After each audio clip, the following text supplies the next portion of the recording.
Welcome to the Noble Ape Podcast, Ape Reality. I'm Tom Barbalet, and this evening I'm a little under the weather. I've just been recovering from a 4 or 5 day cold, so please excuse my speaking voice for this podcast, but I wanted to get a podcast out, primarily because my other podcasting commitment, the Best Damn Podcast Ever, is being recorded this evening, and I wanted to get a podcast out in the Ape Reality feed, just to cover all the stuff that's been going on, and to avoid the kind of horrible backlog of having to produce what can be up to an hour and 40 minutes worth of podcast with multi-track participants and a little musical composition at the end. In any case, so much has been going on with Artificial Life, and I wanted to just give a series of footnotes with regards to certain components and talk about others in greater detail. I've been reading Rob Walsh and Mur Lafferty's Tricks of the Podcasting Masters, which I had read previously, but I'm rereading because I'm having dinner tomorrow evening, with a bit of luck, with Rob Walsh, who is flying into Vegas, and it is an amazing opportunity to talk with someone who is in the pinnacle of podcasting. It's something that I obviously maintain as a hobby. This fellow is a professional podcaster. He provides professional podcasting consulting advice, amongst other things, and he also produces Podcast 411 that I recorded a little piece for on Saturday as it came out. So he's someone who I've had some correspondence with, that I haven't received responses from, and it would be wonderful to have the opportunity to sit down and have a long and winding discussion about all the various aspects to this ability to put audio out on the internet and get one's voice heard, various ideas out there, and this idea of community maintaining and building, which is something that I've been talking about with Bruce Damer quite a bit with regards to Artificial Life. To reintroduce who I am, I've been developing the Noble Ape Simulation, which is an Artificial Life project for, I think, coming up to 12 years this June. My experiences with Noble Ape have been very diverse, from kind of extreme isolation to extreme acceptance and everywhere in between. Rather than being part of the academic strain of Artificial Life, Noble Ape has always been a hobbyist perspective that in the past 4 or 5 years has been picked up by industry, namely Apple Computer and now Intel, and I am working with Intel currently on optimizing the brain simulation component of the Noble Ape simulation, although I'm also testing out the Intel compiler currently and have some interesting feedback on that, which I will get to, if not in this podcast, in the podcast to come. So that is who I am. Recently, in the past, I think, couple of weeks, I've been inducted as a board member of the Contact Consortium. I'm the biota.org representative of the Contact Consortium, and I'm not really sure what that means specifically, although it formalizes the work that I've been doing with biota.org for the past 2 years. Biota.org is an Artificial Life community site. I think that's probably the best way to put it, and has been a kind of clearinghouse of Artificial Life projects as a means of getting them out to folk, and also in its kind of prehistory it was a series of conferences, although the conference series has died down. And the conferences were very good at getting names who wanted to speak on Artificial Life involved with the broader community. However, a number, if not all of those names, have dropped off in the past 10 or so years. So the community component of Artificial Life is in some kind of flux. It's in a kind of continuous flux. But it is fundamentally a very small community. It is about, at most, 100 active participants worldwide. The academic community around the time of the A-Life conferences can swell to about 300, but in general, the real numbers for Artificial Life come through the kind of extended hobbyist user base, which to best estimates number about 10,000. These numbers are relatively important because we are dealing with a small and relatively fragile community, and I think of the core contributors, the 100 or so core contributors, that number is reducing, and the number of names associated, names being people that have done outstanding work in other fields and then come to contribute to Artificial Life, or have started components of Artificial Life and then gone on to contribute in other fields. Those folk are steadily dropping off through changing interests, being uncontactable, and some of them are dying, which I think is just the nature of a kind of maturing set of ideas, which Artificial Life presents itself as in some regards. So the problems associated with Artificial Life, getting the message out to a broader community, strengthening the existing community of developers, and all the kind of collective issues with regards to this as a message that needs to be heard, have been a topic of ongoing discussion with Bruce Damer and myself, and also the Biota Conversations mailing list, which is a mailing list that was set up to support the biota.org Conversations podcast, which is in many regards as a sister podcast to Ape Reality. Through this mailing list, the topic came up recently with regards to the Flow game, which is something I wanted to talk about at length, because I think it poses a number of problems in terms of artificial life development, and the conclusion to the whole thing came somewhat abruptly, but I think is a relatively logical conclusion. The background to Flow is that, to my eyes at least, and to of the 20 or so people I emailed, a clear majority, appeared to be derivative of a fellow called Jeffrey Ventrella's work. I've interviewed Jeffrey Ventrella. He's a passing participant in the Biota.org conversations, or discussions at least. He hasn't participated in any of the Conversations podcasts as yet, but he is someone who has been interviewed,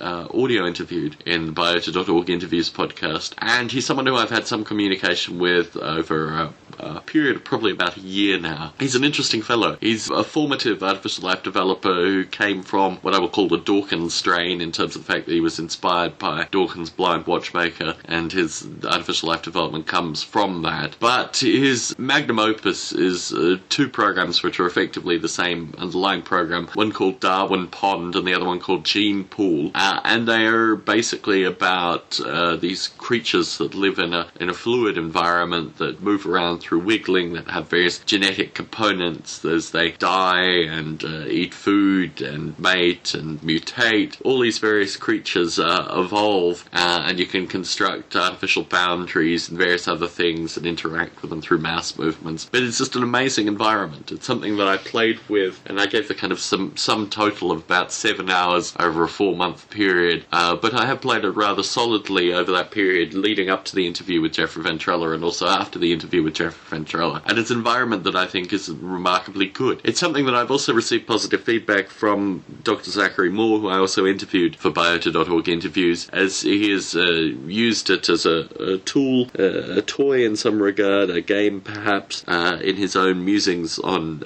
evolution. And I think it has a powerful visual interface, an interactive interface that lends itself to teaching various aspects of evolution. It's just an all-round great program. It's also relatively well documented and discussed in academic literature, and Jeffrey Ventrella published a paper in a fellow called Maciej Komasinski's book, Artificial Life Models and Software. I believe that was the title of the book, or something derivative of that. Maciej Komasinski, as well, as someone who I've interviewed for the Biota.org interviews, and his book has an interesting component that it contains kind of who's who in artificial life in some regard, in terms of those that have been academically published. And Jeffrey Ventrella sits back to back with Bruce Damer, the co-founder of Biota.org, in the book. It's a fascinating book, although it's something that I think is, for the hardcore interested in artificial life, let's just put it that way, it's very much an academic surveying rather than any kind of continued or futurist discussion with regards to artificial life. In any case, what struck me as fascinating is that the Flow software was written at the University of Southern California by a fellow called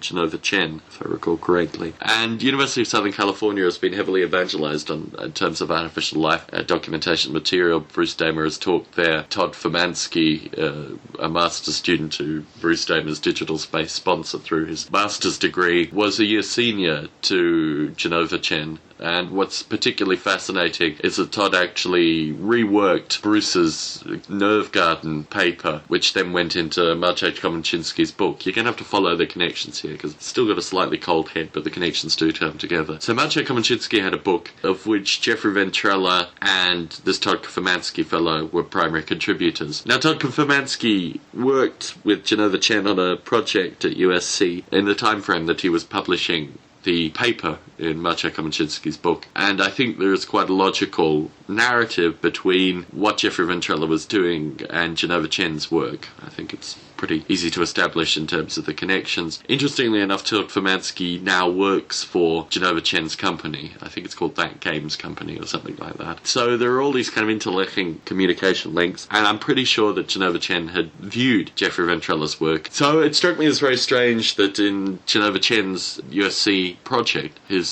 thesis, which Flow was the the product of the thesis, that there was no reference to Geoffrey Ventrella's work. Now, there's a long narrative here, which I am part of, other people, Dave Kerr of AI Planet is a part of, where sometimes very explicitly and sometimes quite implicitly, aspects of one's artificial life development is used in game development or in some part of a popular scientific narrative without any degree of attribution. My own thinking as a developer of artificial life, and also in a somewhat unique position now with regards to my representations at biota.org, is that this is something that is quite abhorrent and something that the artificial life community needs to work against. There are two quite distinct models operating here. First, there is contemporary game development, which in one regard is very much the Hollywood model of constantly recycling ideas without any degree of reference. Every film you see is in fact an interreferencing set of previous films that in fact interreferences set of previous films. Hence,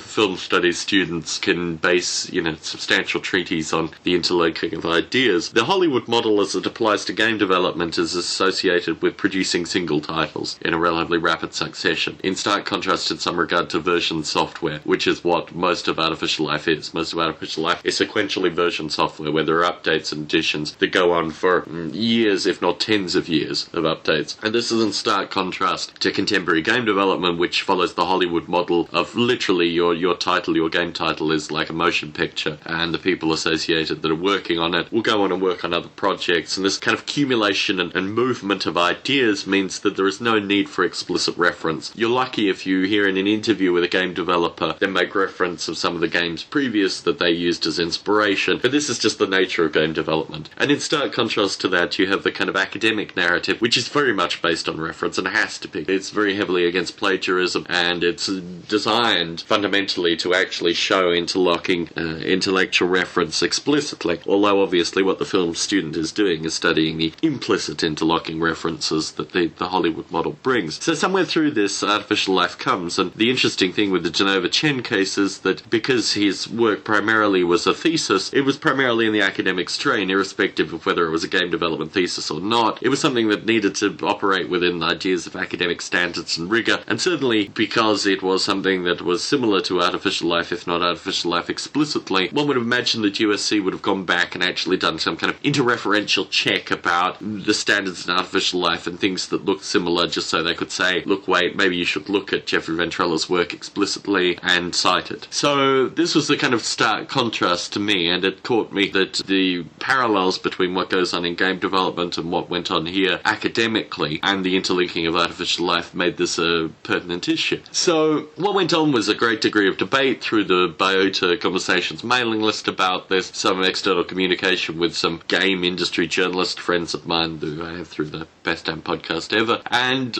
also kind of into reflection on what my own position should be, and somewhat independently of being the board member of the Contact Consortium for Biota.org. I also am the co-chair of the Intellectual Property Rights Special Interest Group for the International Game Developers Association, which puts me in a completely different camp. And independently, I'm also creator of the Noble Ape simulation, of which the intellectual property has been used explicitly and implicitly by a wide variety of companies, organizations, and individuals, sometimes with attribution, sometimes without. So all these things kind of play together in terms of my own personal response to this, what my biota.org response should be, whether I should consider the intellectual property rights special interest group, all these different components came together. Plus, I wanted to hear from Geoffrey Ventrella. Now, Geoffrey Ventrella is an interesting position because he works for Linden Labs currently, and if you've listened to the previous podcast, Geoffrey Ventrella's name may have came up with regards to his Linden Labs connection, because Linden Labs has recently launched their client open source and made some fledgling kind of creeping efforts to make communication and contact with the artificial life community, which has since been pulled back because basically they're,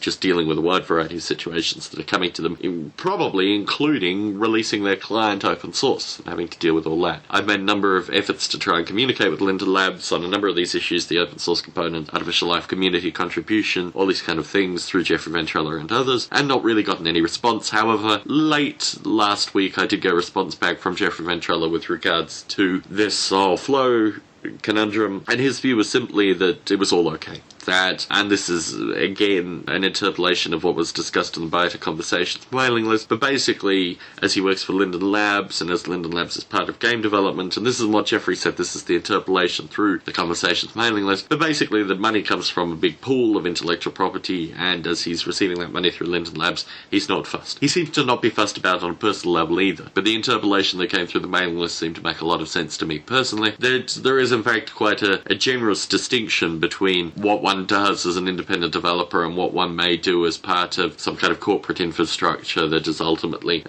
part of the game development space, which my development at Noble Ape has got nothing to do with, and people like Dave Kerr, AI Planet, nothing to do with. I'm assuming people like John Klein, I know John listens to this podcast, he can make any sense of what I'm saying. I don't know how John would feel if, a game development engine came out that had elements of Brevet in it, either explicitly or implicitly. All these kind of questions are out there, so there seem to be a kind of vein of people that are currently working in game development and thus are comfortable with the game development ethos of lack of attribution, and people who aren't working in game development. And I feel particularly for Dave Kerr in this regard, because I think if there is a poster child for people who are being completely screwed around with their brilliance not being actively referenced and financially rewarded, it is Dave Kerr. And I think whilst most of us who develop at Artificial Life at one time or another have been frustrated with the lack of financial rewards that have been received through Artificial Life development, particularly with regards to use of work without attribution, or in my own personal case, use of work with attribution but with no financial rewards coming back, that all these things kind of accumulate. So I have been in a kind of quandary with regards to all these ideas, which is one of the reasons that I wanted to put it out in a podcast form. Another piece of feedback that I've received over recent weeks has come from Ricardo Mendez. And Ricardo Mendez has listened, I think, of the Ape Reality podcast as a kind of repository now. And the beauty of what Ricardo Mendez has done is that he listens to the podcasts and reflects on them. So he'll listen to a podcast and then reflect on it for a few days, maybe even a week. Maybe write me an email. Then he'll listen to a next podcast, reflect on it, write me an email, or maybe listen to the following podcast. And so his consumption of Ape Reality has been at a pace of my actual production of Ape Reality, particularly towards the end. A number of points come through my communication with him, but the main ones seem to relate to the ideas of commercial models of artificial life development versus open source models, which was covered recently in a Biota Conversations podcast. My own reflection on this is that in some regard open source is like a virus, but there needs to be some kind of calm medium where one can take the aspects of the viral nature of open source, the components that are completely against attribution and receiving money and creating a self-fulfilling enterprise and all these kind of things, and work in a kind of positive direction towards something that is more beneficial. However, that model just doesn't exist currently. I'm looking forward to communicating with Steve Grand and getting more of his insight onto this, because I think no one individually has the whole part of this wisdom, but I think as a group we can probably come to some realization with regards to how to move this whole thing forward. I think certainly from recent narrative, contemporary game development isn't going to be that avenue, but there needs to be some way of interfacing with contemporary game development which isn't completely about being pillaged, and I think this is something that is going to be an interesting topic of discussion in the future. Another piece of feedback that Ricardo Mendez gave, which I think is golden, and I want to put this out for John Klein in particular, is that he's been using Brevet to teach his girlfriend aspects of artificial life, and I think, and this has come through my sickness as well, I've been kind of sitting in bed reading through various magazines, and the thing that strikes me is that there is nothing out there that is like a universal artificial life toolkit. We need to go back to kind of a chemistry experiment set, kind of metaphor, and create a set of very basic tools that can interact in some regard to give people artificial life examples and lab experiments, for want of a better term, in a very simple and easy to use way. Brevet, I think, is the closest to what we have currently, but it just requires this additional kind of toolkit component. I've been looking back as well at EcoSim, which was the ecological simulation I wrote for some Year 9 high school students in 1998, because that had a very simple interface as well, and in terms of constructing population densities and things like that, looking at predator-prey relationships, and the increased complexity means increased stability, which is a principle that is really quite difficult to grasp unless you see it in a simulated context, but this idea that the more species, the more predator-preys, the more interfeeding, all these kind of things, the more stable stable the system is going to be. And this is something that I've talked about briefly with John P. Daigle, who I understand is now a father. Congratulations to John P. Daigle, who does listen to these podcasts occasionally. But this is the contribution I made back when I interviewed him for the audio interview and biota.org interviews, was that the more species in a system, the easier it is to actually create a stable system. So, through talking with Ricardo Mendes and my own thinking and Fever and things like that, I think there really is a need for a kind of open source artificial life chemistry set, of which I think Breve is a central part. There needs to be another component to it as well. And then it is part of evangelizing it to schools. High schools in particular, which has been another topic of discussion through the Biota Conversations mailing list. I think getting artificial life into high schools in the US is almost impossible currently. It requires use of textbooks, basically. There is no way to covertly get anything into the public school system in the US currently. I think the private school system in the US may be marginally, but they are also heavily muddled with intelligent design and various other things that make artificial life almost impossible to get into schools. So I think probably the best case is to try the UK or Europe, possibly Australia, possibly Canada, as a means of getting in artificial life into syllabus, maybe slightly covertly initially, or alternatively, just go for the textbook market, which is something that I think is probably doable in the medium term. It needs to be somewhat organised, but I think it is probably doable with the right kind of software and right kind of examples. In any case, my voice is failing me. I've covered, I think, 2 out of 3 of the topics I wanted to talk about, but I just wanted to get a podcast out. It was the option of either releasing a version of the simulation or doing a podcast, and I thought a podcast would be a better use of my time. tom@nobleape.com is the address you can contact me through. I am assembling a wide variety of Noble Ape-related care packages to try and get publicity out on the various themes that come through in this podcast to a wide variety of people following the failings of the pen radio situation. My thought is scattershot as opposed to focus from now on. And I think also a wide variety of folks have Noble Ape t-shirts currently, and I get very positive responses back from them. Get very positive responses back from the podcast. If you listen to this podcast in the future, feel free to email me. I will be keeping that email address open for a number of years, even though it's heavily spammed. I'm going to probably change my personal email address to another one and just keep this one open for podcast and other related topics. There should be a release of the Noble Ape Simulation 684 in the very near future. I've compiled it both for Mac and Windows. Happy with both of them. I think I'll probably do it at the weekend. The pair for the weekend is my wife and her sister are going to Disneyland, which means that I will have a lot of free time and hopefully not be sick. Anyway, thank you very much for tuning into this podcast. I will try to do them more frequently. I'll try to make sure my voice is in better state. Look forward to you tuning into the next podcast.